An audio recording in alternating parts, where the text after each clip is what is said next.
الرحمن الرحیم، ناظرین کرام، تفسیر القرآن کے پروگرام کے ساتھ ہم حاضر خدمت ہیں۔ آج انشاءاللہ العزیز 28ویں پارے کا خلاصہ آپ کے سامنے رکھیں گے۔ 28ویں پارے کا آغاز سورہ مجادلہ سے ہوتا ہے۔ قد سمع اللہ قول التی تجادلک فی زوجہا وتشتکی الی اللہ۔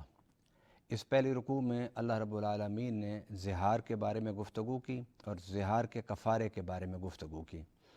اس کے بعد اللہ رب العالمین نے مسلمانوں کو آداب سکھائے کہ اگر آپ بیٹھے ہوئے ہیں، کوئی درمیان میں مجلس میں آ کے بیٹھے تو آپ اس کو جگہ دینے کی کوشش کریں اور اپنے آپ کو سکیڑ لیں۔ پھر رب العالمین نے یہ ارشاد فرمایا کہ تم اس حقیقت کو ذہن میں رکھو کہ ہر وقت میں تمہارے ساتھ ہوں۔ جب تم ایک ہوتے ہو تو دوسرا میں ہوتا ہوں، دو ہوتے ہو تو تیسرا میں ہوتا ہوں، تین ہوتے ہو تو چوتھا۔ الغرض ایک مثال کے ذریعے سے رب العالمین نے سمجھایا کہ اندھیرے ہوں، اجالے ہوں، دن ہو، رات ہو، سفر ہو، حضر ہو، پہاڑ ہو، صحرا ہو، میں ہر جگہ تمہارے ساتھ ہوتا ہوں۔ جب اس حقیقت کو تم اپنے ذہن میں بٹھا لو گے تو بہت سارے گناہوں سے بچ جاؤ گے۔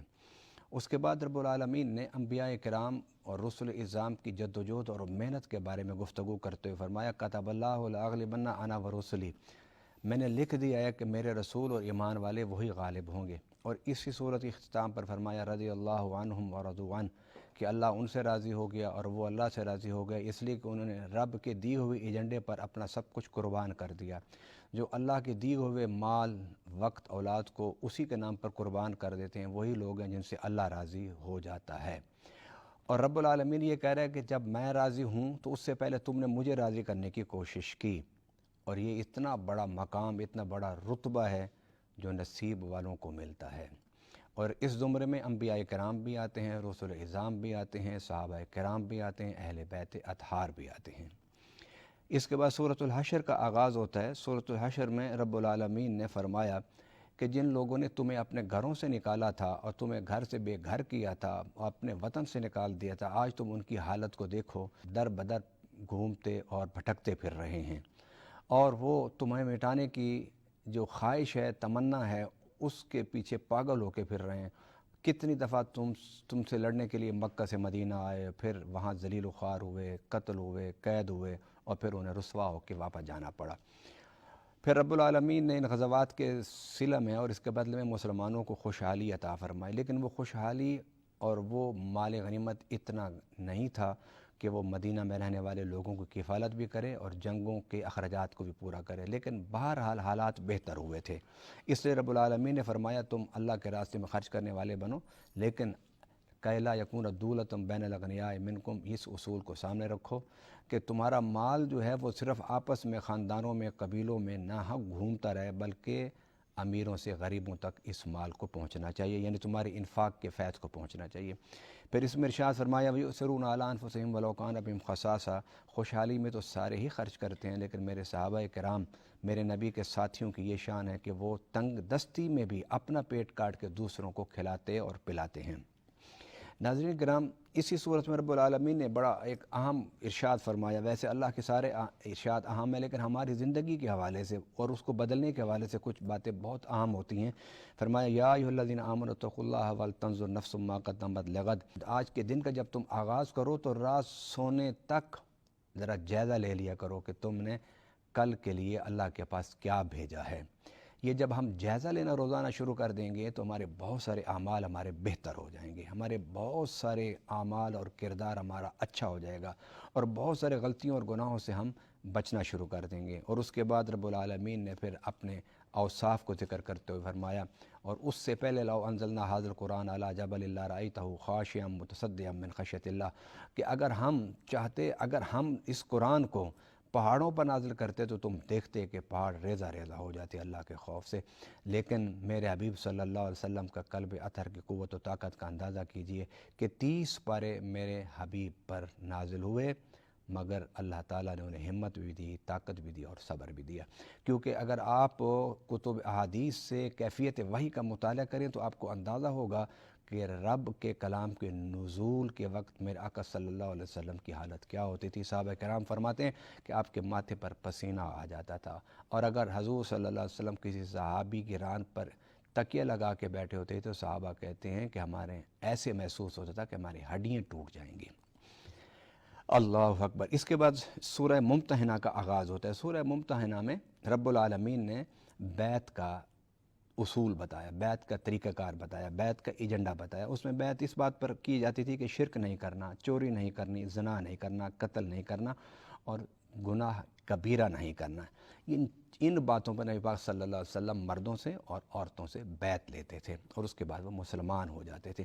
گویا آج ہم رسول اللہ صلی اللہ علیہ وسلم کے ہاتھ مبارک میں ہاتھ دے کر بیعت تو نہیں کرتے، لیکن جب ہم کلمہ پڑھتے ہیں تو یہ بھی رسول اللہ صلی اللہ علیہ وسلم سے ایک بیعت ہوتی ہے اور اس کے ایجنڈے میں جو امور ہیں ان کا خیال کرنا بہت ضروری ہے۔ اس کے بعد سورۃ الصف کا آغاز ہوتا ہے، فرمایا سبح للہ ما فی السماوات ما فی الارض وهو العزیز الحکیم، کہ ہر چیز آسمانوں میں اور زمین میں جو کچھ ہے وہ اللہ کی تسبیح کرتی ہے اور وہ غالب ہے، حکمت والا ہے۔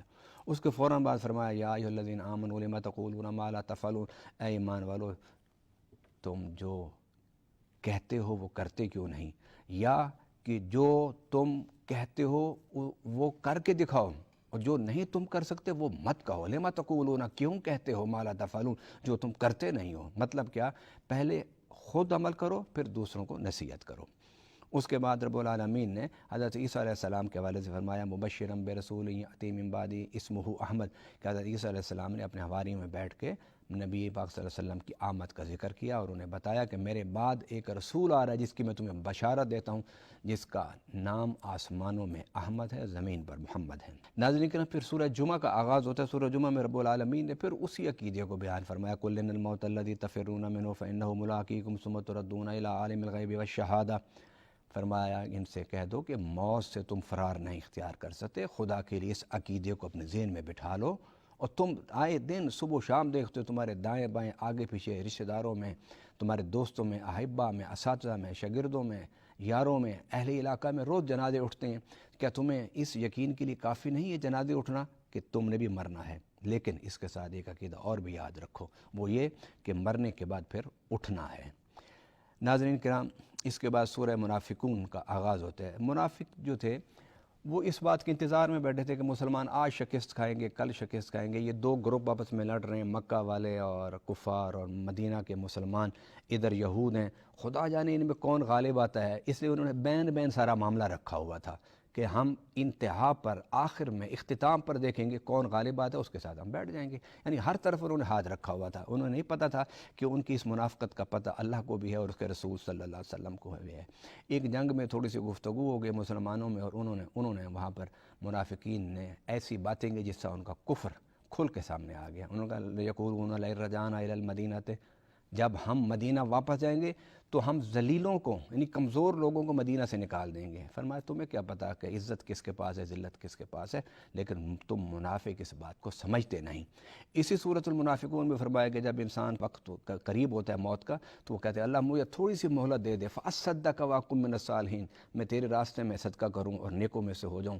اللہ فرمائے گا اللہ اب نہیں، بس موت کا وقت آ گیا، اب اس نے نہیں ٹلنا، جو تم نے کرنا تھا کر لیا، جو نہیں کرنا تھا اس کا وقت ختم ہو گیا۔ ناظرین کرام، اس کے بعد جو سورت ہے تغابن کا آغاز ہوتا ہے، اس میں پھر یسبح للہ ما فی السماوات وما فی الارض، کہ یہ زمین و آسمان تسبیح کرتا ہے۔ اس تسبیح کا معنی ایک تو وہ تسبیح ہے کہ اللہ کا ذکر کرنا، اور ایک تسبیح کا معنی یہ ہے کہ رب نے ان کے لیے جو اصول، ضابطے، قانون مقرر کر دیے ہیں وہ اسی کے مطابق چلتے ہیں، اس سے ذرا ادھر ادھر نہیں ہو سکتے۔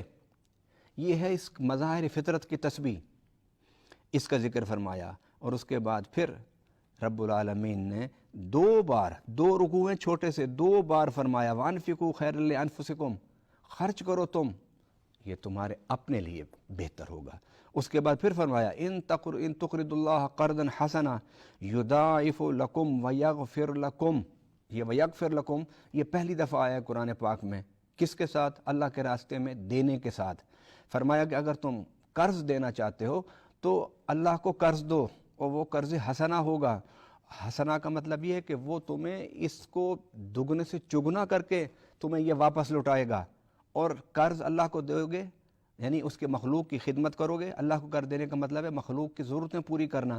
فرمایا جب تم اس کے محتاج اور محروم اور سائلین کی ضرورتوں کو پورا کرو گے تو اللہ تمہارے گناہوں کی بخشش فرما دے گا، اور تمہارے پیسے کو دگنا چگنا کر کے اجر کی صورت میں تمہیں دنیا میں بھی، قبر میں بھی اور آخرت میں عطا فرمائے گا۔